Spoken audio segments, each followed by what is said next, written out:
Ne dolazimo ovdje da vas dijelimo, ne dolazimo ja i moji prijatelji, dolazimo da vam donesemo nešto nade.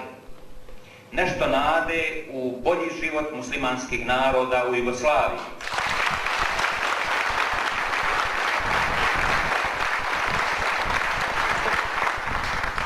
Ta nada ima jedno ime, ona se zove demokratija.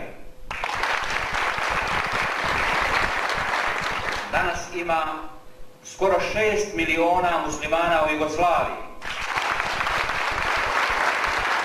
Budemo koristili naša prava i ako budemo znali, mi ćemo poboljšati naš položaj i nećemo više nikada biti u stanju u kome smo se nalazili.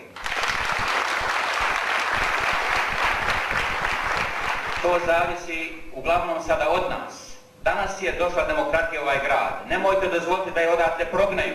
Neka se ona učvrsti ovdje. To zavisi samo od vas, budite u to uvjereni.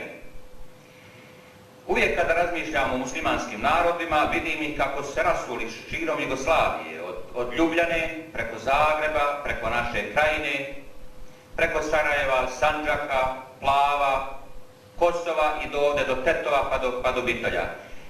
Liči mi to na neki planinski vijenac preko Jugoslavije. I to je uistinu planinski vijenac koji se ne da pokrenuti. Vidite, stara Jugoslavija nas je osiromašila bila, nacionalizovala, naše najuglednije porodice bila bacila na prosjački štap, zatim su nas četnici klali, uništavali nas fizički, zatim je došao Ranković sa svojim iseljavanjima.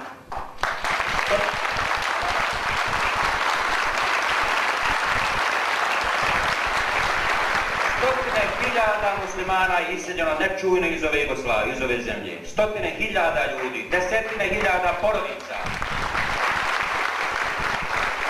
Međutim, mi postojimo i dalje poput onog planinskog vijenca preko Jugoslavije i ne damo se uništiti.